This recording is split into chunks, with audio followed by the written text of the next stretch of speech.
उनका सुपड़ा साफ कर देंगे बिहार में, सुपड़ा। और हम ऐसा इतिहास बनाएंगे जो शायद उन लोगों को कहीं भी जीतने के लिए कोशिश दिखानी। नमस्कार, मैं हूं देवांशु, आप देख रहे हैं न्यूज़ फॉर। इस वक्त हमारे साथ बात करने के लिए आरजेडी की प्रवक्ता ऋतु जायसवाल जी हैं।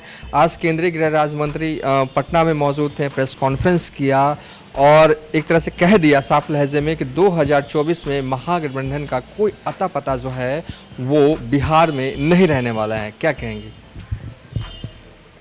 मुझे लगता है कि पहले दूसरों के अंदर जो वो निकाल रहे हैं कि अता पता रहेगा या नहीं, पहले वो एमसीडी के चुनाव तक में अपनी उपस्थिति जो है सो जिस मात्रा में दर्ज करवाए हैं उनको एनालिसिस करने की ज़रूरत है। अब इनको आफत जो है ना वो वार्ड काउंसलर और एमसीडी के चुनाव तक के निकालने पे पड़ने वाली है भाजपा को। 2014 वाले जो हैं वो 2024 से सफाया हो जाएंगे, ये तो वक्त बताएगा ही। और उसका झलक जो है वो जिस तरीके से ये चुनाव हार रहे हैं हिमाचल का और यहाँ का और पंजाब का, जिस तरह से सत्ता इनके हाथों से निकली है, तो ये बौखलाहट में बोल रहे हैं और कोई बात नहीं है। आपको ये बौखलाहट लग रही है, लेकिन जिस तरीके से बयान दे रहे हैं लग रहा है कि बड़ी प्लानिंग जो है वो बीजेपी वाले कर रहे हैं 2024 को। अगर उनको मैं एक सलाह देनी चाहूँगी कि अगर उनको प्लानिंग करनी ही है तो रैदर देन कि बंटवारे का जिस तरह से वो करते हैं राजनीति, हिंदू मुसलमान की राजनीति करते हैं, दंगे फसाद की राजनीति करते हैं, उनकी जगह अगर वो 2 करोड़ नौकरी का जो उनका वादा था हर साल वो अगर वो दे दें, जिस तरह से तमाम झूठे वादे उन्होंने जो कर रखे थे वो अगर कर दे तो उनको गलत स्ट्रेटजी बनाने की ज़रूरत नहीं पड़ेगी और कम से कम देश का भी कुछ भला हो जाएगा कि भाजपा जो है सो सही दिशा में अगर काम करना शुरू कर दे रैदर देन कि दंगे फसाद की राजनीति से उठ करके।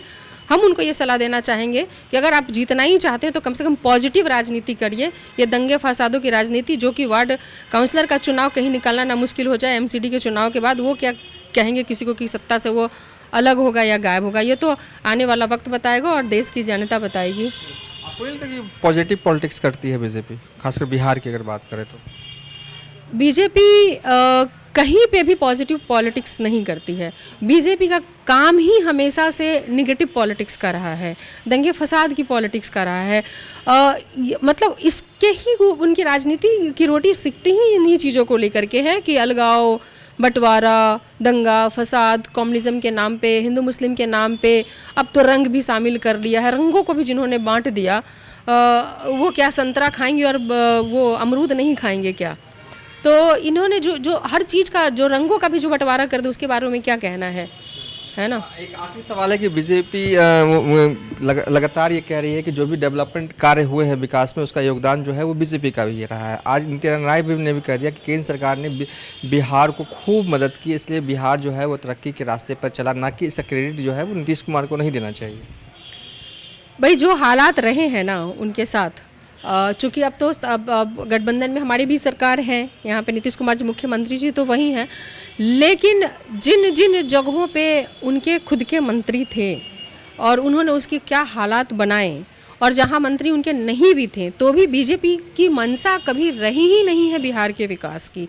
वो जिस तरीके से कोरोना में मौत का सिलसिला चल रहा था, लाशें उफन रही थीं और इनके स्वास्थ्य मंत्री जो हैं वो स्कोर पूछा करते थे क्रिकेट के, तो ये ना बताएं कि इनको कितनी ज़्यादा चिंता रही है। जो इतनी महामारी में भी जिसको चिंता लाशों की गिनती की नहीं थी कि किस तरीके से उसमें कमी आए, उसकी चिंता नहीं थी, उनको चिंता स्कोर की थी। जिनके एम्बुलेंस तक में जो है वो शराब पकड़ी जाती थी, पकड़ी गई और किनके एम्बुलेंस लगे थे वो भी किसी से छुपा हुआ नहीं है। वैसे समय में, वैसे वक्त में तो कम से कम वो भाजपा वाले तो कम से कम ये बातें ना ही करें। चलिए, आरजेडी की प्रवक्ता ऋतु जायसवाल फिलहाल अभी तक के लिए इतना ही। आप देखते रहिए न्यूज़ फॉर नेशन।